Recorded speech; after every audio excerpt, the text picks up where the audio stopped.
Eu vejo muita gente utilizar a expressão pequenos burgueses ou apenas burgueses, mas sem saber de onde que essa expressão ela se origina. Então, o vídeo de hoje é justamente para você conhecer tudo sobre essa expressão que a gente utiliza e ouve tanto, e sobre a peça de teatro Pequenos Burgueses, do escritor russo Máximo Gorki, tá? Eu tenho aqui nessa edição super bonita que você encontra muito facilmente em sebo, tá? Ou então tá disponível na internet porque tá em domínio público. Como é o primeiro texto de Gorki aqui no canal, eu quero te explicar um pouquinho quem era o escritor e qual foi o contexto em que ele viveu e escreveu a sua obra.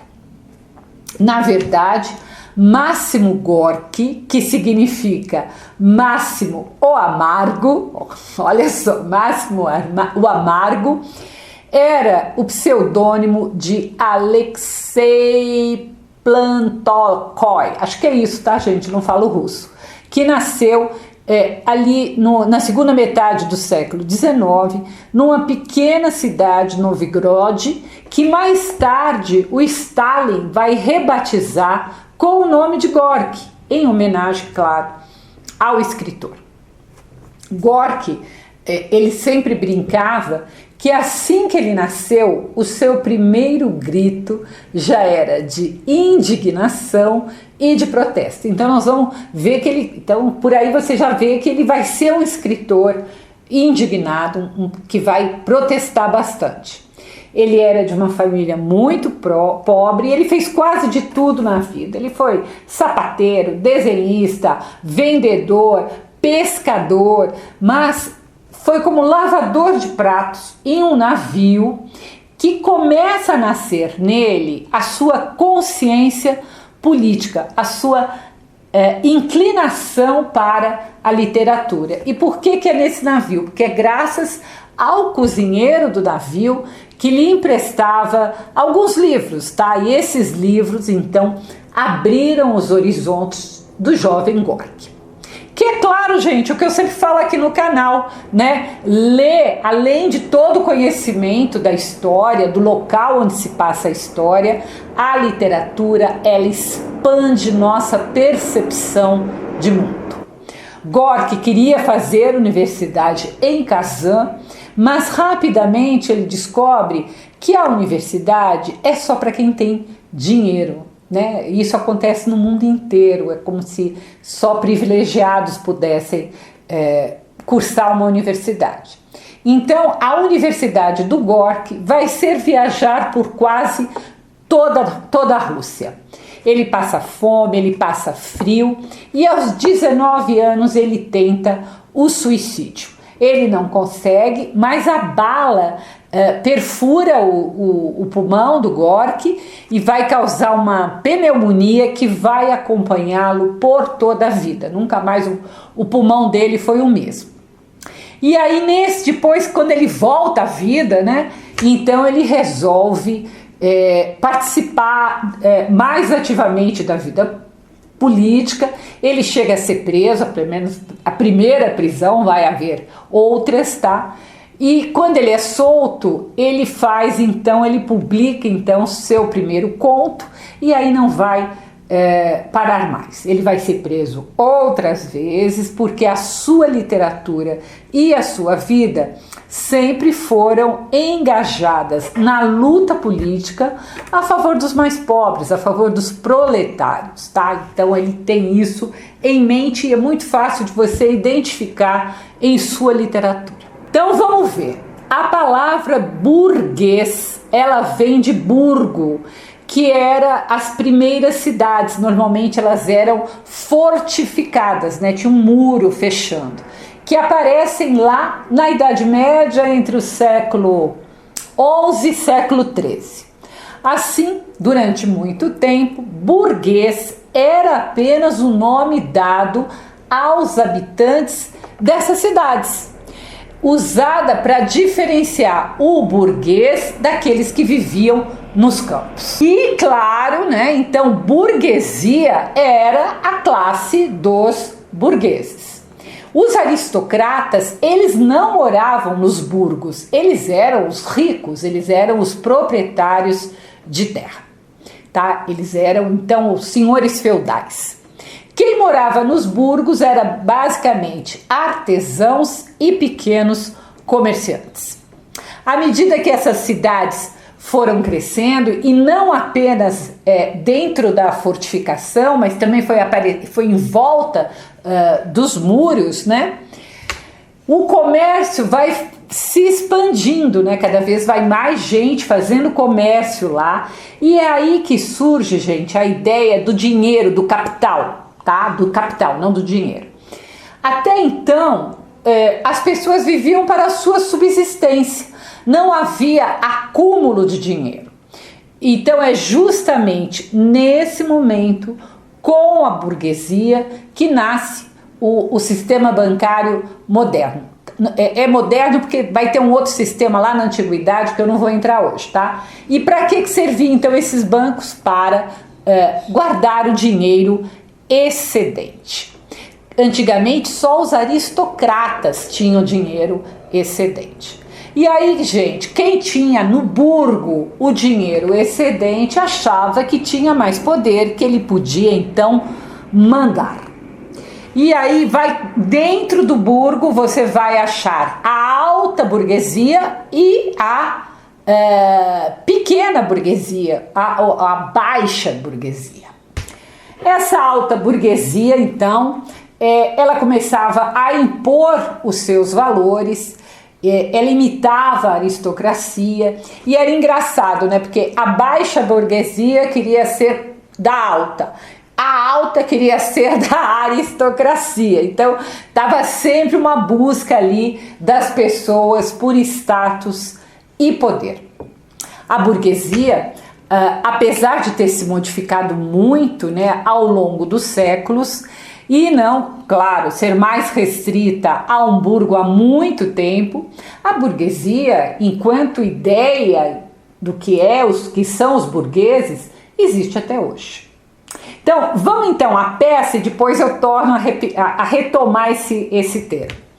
A peça Pequenos Burgueses, ela nos ajuda a entender essa expressão. Ela é escrita em 1901 e estreia em 1902 pelo Teatro de Arte de Moscou. Pequenos Burgueses é a primeira peça escrita por Máximo Gorki, mas não é a primeira a ser encenada. A primeira a ser encenada foi Halle. Havia ali na época da peça e na noite da estreia de Pequenos Burgueses, uma tensão, porque os guardas do czar estavam fortemente armados na frente do teatro. O livro, que saiu antes da peça, né, ele tinha sido um sucesso, mas ele tinha sofrido vários cortes pela censura. Então eles não sabiam se eles iam conseguir estrear. Mas eles estrearam e a peça marca um momento de transição fundamental na literatura russa. Por quê? Porque ela captura o esgotamento do antigo regime, que era o regime dos czares, e a ascensão de uma nova consciência de classe, que depois então vai acompanhar a Rússia para sempre. A peça Pequenos Burgueses, ela se passa na casa de Vassili Besemenov, que era um mestre de oficina próspero, autoritário e profundamente conservador.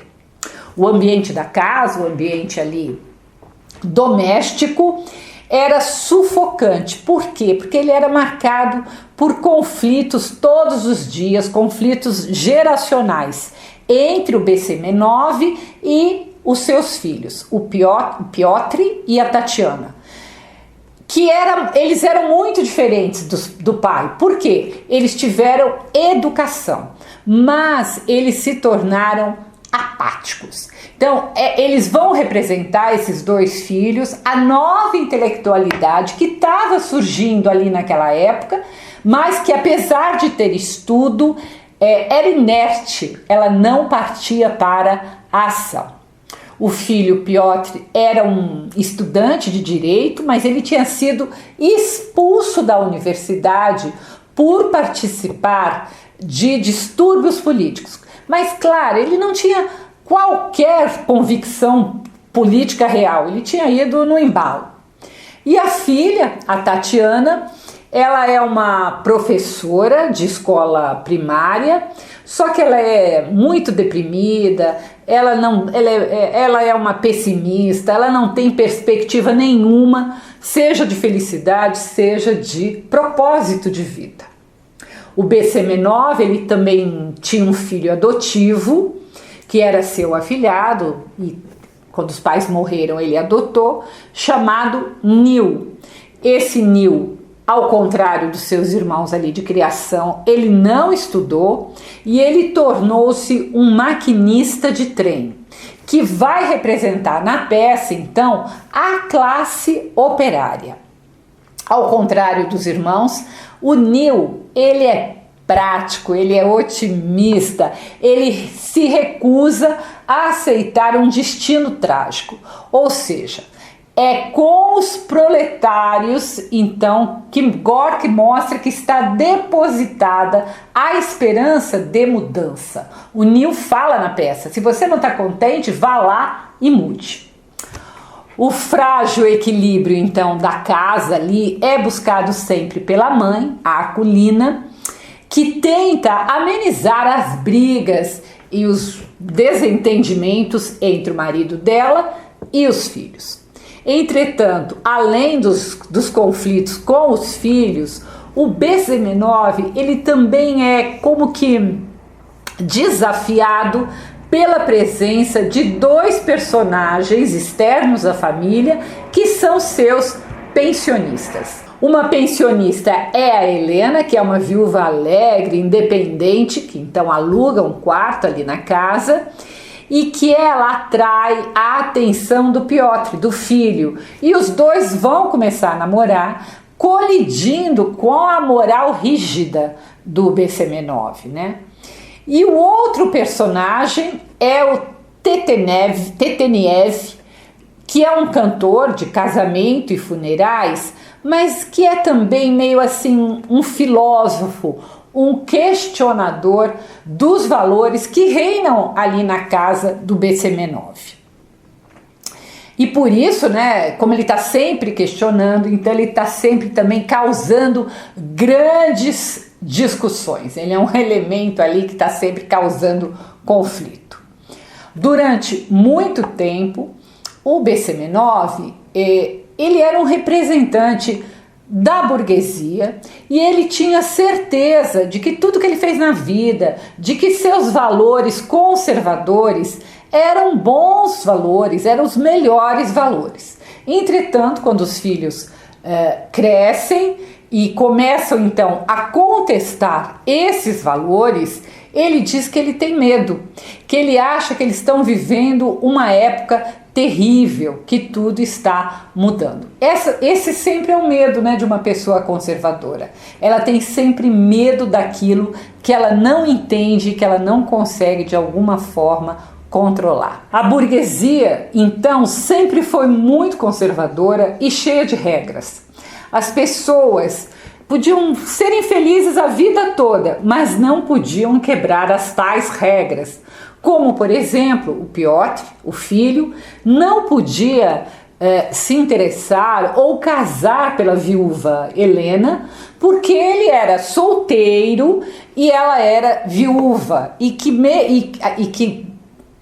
ainda para piorar, ela era uma viúva alegre, que gostava de música, né? O que não era bem visto pela sociedade da época. Outro valor da burguesia que reinou durante muito tempo em sociedades do mundo inteiro é que casais não podiam se separar. Era preferível De acordo com os valores burgueses, era preferível que eles fossem infelizes também para o resto da vida, mas que permanecessem juntos. Então, o que nós vamos combinar, né? Isso, gente, é um absurdo, é uma hipocrisia, né? Então, a burguesia tem muito isso de hipocrisia. O marido trai, a mulher trai, mas não se largam, tem a coisa da aparência. Então, mesmo agora, gente, no século XXI, ainda há pessoas vivendo, né, esse final de burguesia.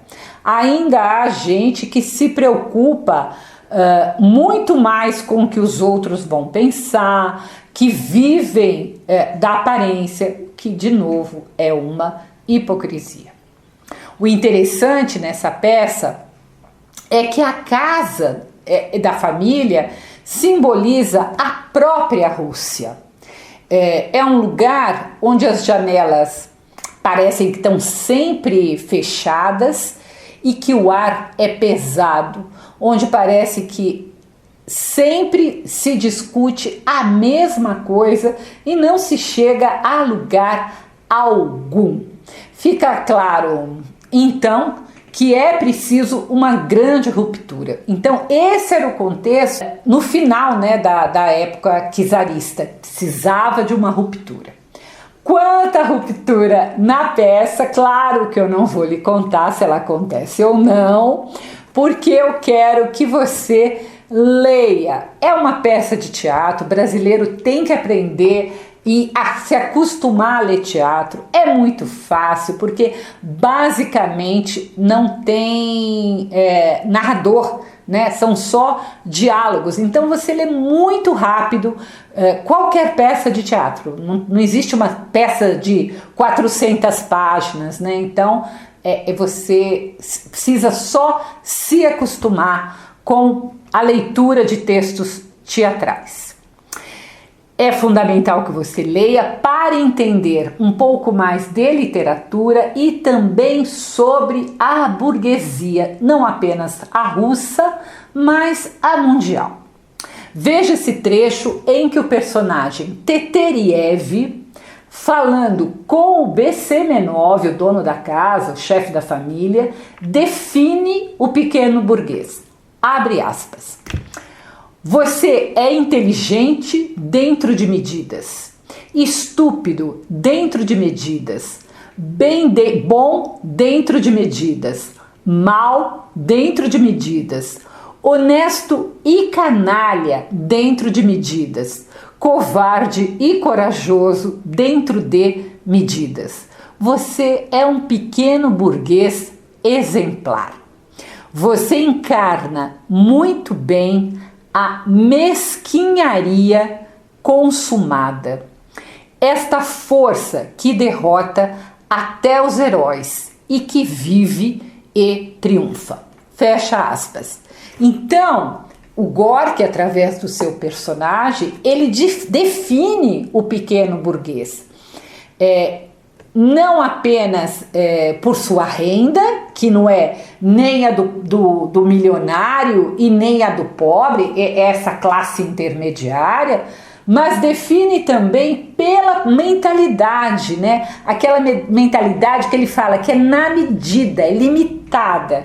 Então, é aquela mentalidade que tem medo de mudança, que tem obsessão pela ordem doméstica, que tem uma indiferença até ética diante do sofrimento alheio, que é o sofrimento dos outros, né? O importante é seguir as regras. Então, o Besemenov, ele representa essa classe burguesa que quer apenas manter o seu status, não importa a que custo, né? Então, é essa ideia de pequeno burguês que a gente usa para se referir a uma pessoa. Uma curiosidade é que, se você já leu bastante literatura russa, você já deve ter percebido que os personagens sempre bebem muito na Rússia. E Gorky, e eu gosto disso porque eu não tinha achado isso em nenhum lugar, o Gorky aproveita para explicar o porquê. Tem um trecho em que o cantor, o Teteriev, ele fala sobre isso. Ele diz assim, abre aspas: Eu sou um bêbado, nada mais. Vocês sabem que na nossa Rússia, vocês sabem por que na nossa Rússia há tantos bêbados? Porque ser bêbado aqui é muito cômodo. Gostam dos bêbados por aqui. Agora, um inovador, um homem de ideias, corajoso, todos detestam.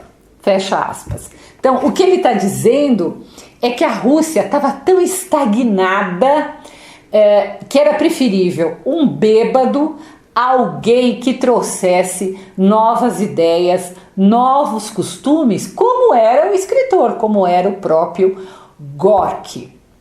É isso, eu acho que é uma peça que todo mundo devia ler, inclusive para poder falar pequenos burgueses com mais confiança. É um termo pejorativo, né, que a gente utiliza. E me diga se você quer que eu faça algum outro texto de teatro, se você já leu, o que você pensa. Eu acho que os comentários ajudam a direcionar o canal. Se você quiser conhecer minhas crônicas, eu as publico todas as terças-feiras no meu site www.miriambevilacqua.com.br. Deixe seu like, compartilhe, se inscreva para você poder acompanhar. Ainda vou falar bastante de Gorky, né? Máximo o Amargo.